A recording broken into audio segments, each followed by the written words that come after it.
સતગુરુ મહારાજનો જય હો। આજનો પાવનકારી પુનિત પ્રસંગ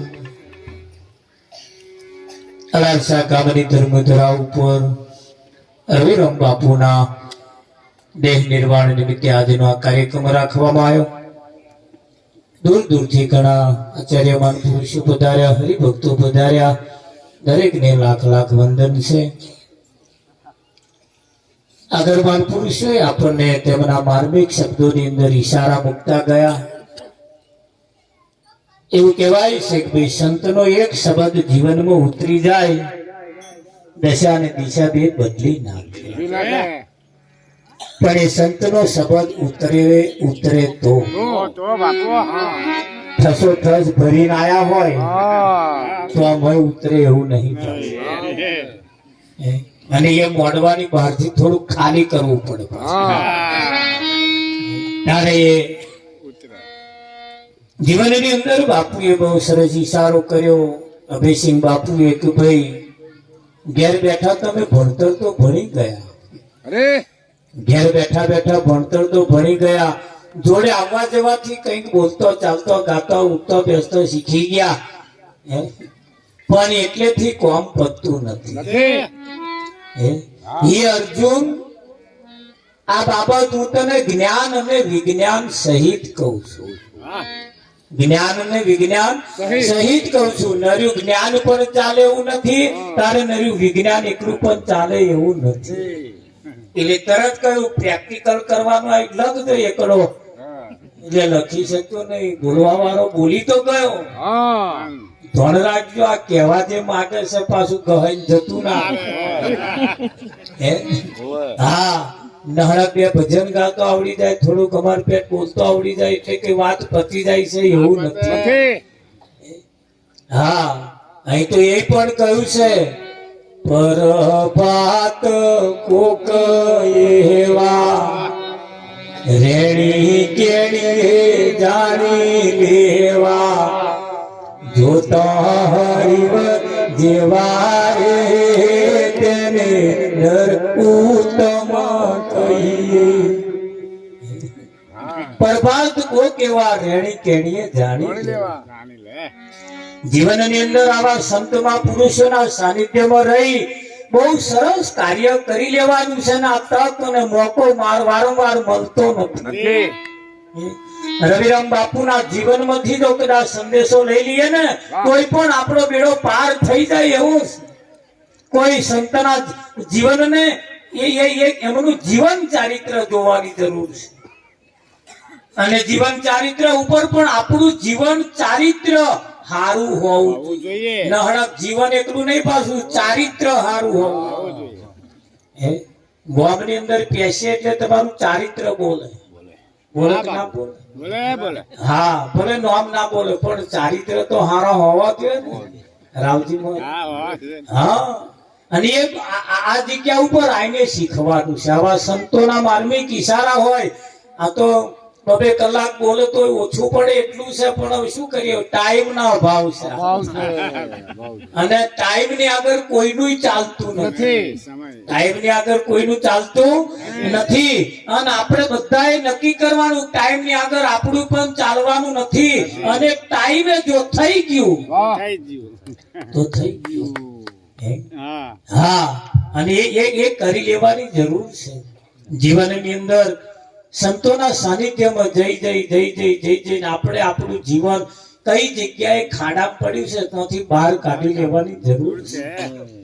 સંતોના અહીંયા જે માર્મિક શબ્દો જે મૂકતા જાય છે ને એ શબ્દો એવા છે કે આપણું જીવન બનાવી દે।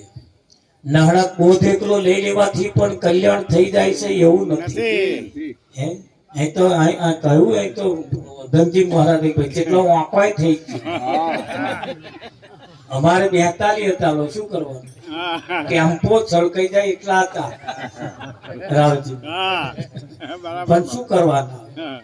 એટલે એવું છે ભાઈ આ તો મોઢો વાંકવાય થઈ જાય પણ છતાં સંતો એવું કહેવાય છે પ્રજાપતિ તો ના નાખી દેતો હોય, સંતો શું કાઢી મૂકે એવું લાગે છે? કાઢી મૂકે જેમ તેમ કરી. પણ આ તો ભાઈ બન્યું એવું કે ભાઈ લોકો વાતો કરતા હતા, ગુરુ મહારાજ આવે છે કે કશુંક લાવે છે ને કે લોઢું હોનાનું કહી દે, લોઢું હોનાનું કરી દે. સાહેબ વાતો કરે ભાઈ એક જણાએ હોંભરેલું આવું. ખરું ખરું. તે મહારાજ આયા ને તે મહારાજ બેઠા હતા તો આવો જરીક થાય ને આમ ગોદો માર. મહારાજે વિચાર કર્યો હારું ચાંદનો બેઠો છે ને આવો ગોદો શું કરવા મારતો હશે? તે તો આમ ગોદો માર્યો ને તો ચાલ્યો આમ કહીતા તો ક્વાશ લઈને આવ્યો. મહારાજે કીધું ક્વાશ શું કરવા લાવ્યો? કે બાપુ આ ક્વાશ લોઢાની અને ગામમાં બધા વાતો કરે, મહારાજ આવે ને તો કે લોઢું હોનાનું થઈ જાય. એક બાપુ કશું અડાડે તે કે હું ક્વાશ લઈને આવ્યો, તે ચાંદનો અડાડો પણ હારી આ હોનાની થતી. એ બાપુએ કહ્યું મૂરખ આ ક્વાશ નહીં, ત્યાં વાપર્યું ખરું પણ હવર્યો નહીં. કારણ કે કઈ ક્વાશ? કે તું પૂરી ક્વાશ છું અને તું અહીં અડી જા તો આ હોનાની થઈ જાય એવું છે. આ તો બીજી ક્વાશો પર વાક્યા છે અને એવી બીજી ક્વાશો થી આ કારણ શરમ સરે ના સર આ તો એ પહેલા એમને ઓળખી લેવા પડે કે કહેવા શું અને કહેવા જે માગે છે એને જયારે આપણે એના તરફ જયારે જઈએ ને, હા સંતના માર્મિક શબ્દો હોય છે. કેવા શબ્દો હોય છે?